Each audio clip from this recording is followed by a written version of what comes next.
Getting your record on the Peel show was one thing, but nobody was ready for what happened next. What sort of makeup do you put on? I mean, you appear very white. Well, it's all natural, actually. It's Max Factor is a pan stick, and it's 28, which is just natural. It's not a white makeup, it's normal. And then I just powder that with skin tone powder, and then just eyeliner.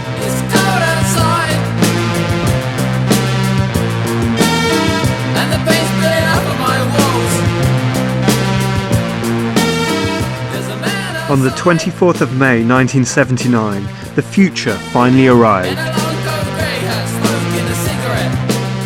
He was a punk, he loved sci-fi, he even read J.G. Ballard, but most impressively, Gary Numan was on top of the pops. I wish magic was real, I wish fairies were real and all that kind of stuff. I love all that sort of thing. Probably never grew up, I suppose, from that point of view. The first time he was on Top of the Pops, I think either she phoned me or I phoned her. Are you watching this? Have you seen this man? He's fantastic,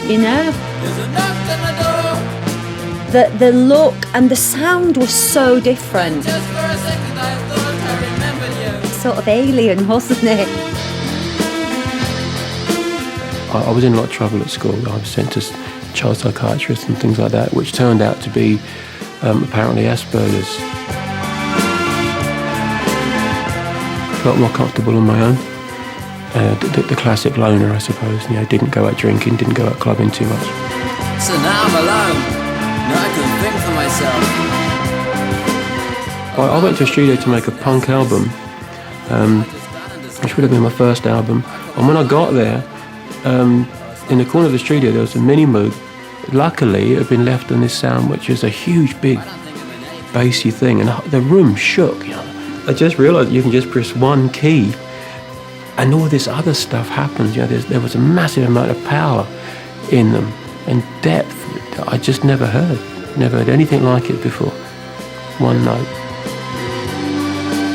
People like ourselves and Cabaret Voltaire and the Human League had all just got used to the fact that we existed and there was somebody else sharing our space. And then along comes, who I guess at the time we thought was Johnny Come Lately. Who the hell is this guy from London? Who's on telly and having a massive hit record? Never heard of him. Numan was Britain's first synth pin-up. Hello, Sarah. Hello, Gary. Hello, Sarah. My friend Cheryl read in the newspaper that your mum does your hair. Is this true? Yeah, that's right. She's been doing it since I was about 4. All right, thank you. Did she put the streak in the side as well? Yeah. I really like Gary's music. I think he made the best records at that time. I think he, if anyone, really condensed it into a form that was perfect at that point. Numan would immediately show that his number one success was no fluke. Cars was part eulogy to J.G. Ballard and part testimony to living in 70s London. I was in my car and a couple of men in a van swerved around me and pulled up in front, got out and were clearly going to give me a bit of hammering, trying to get me out and kick in the car and screaming and shouting.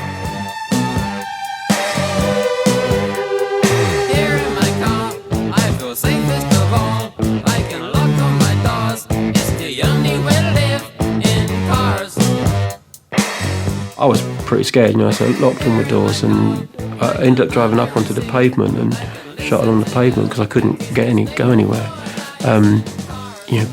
People obviously leaping out of the way because I was in a bit of a panic.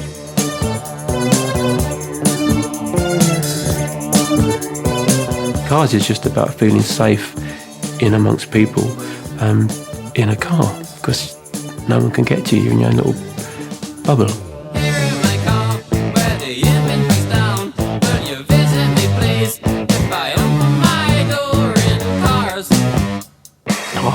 I was gutted when Cars came out. I thought it was really good. All this time we were convinced just a matter of time before we have a number one record because, part arrogance and part stupidity. and then somebody comes out of the blue and does it. With sales totalling in excess of 10 million, Gary Numan was a new kind of pop star. But being at the front of the synth wave had inevitable drawbacks.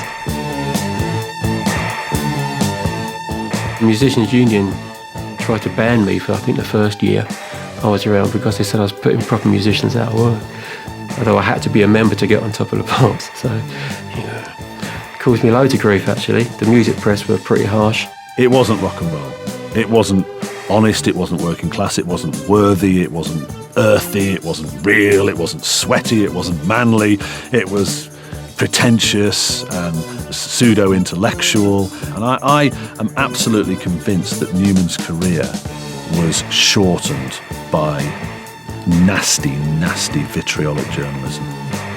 But again, what they've been before me, they've been punk, the whole anti-hero thing.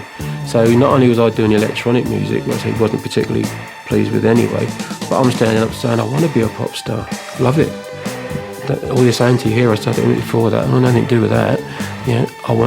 I want to be famous, and I want to be standing on stages, and I don't speak for the people because I don't even know them. The decade would end with Numan as the unlikely synth-pop hero come good. What lay around the corner would see the synth transformed from post-punk experimental tool into the pop instrument of choice.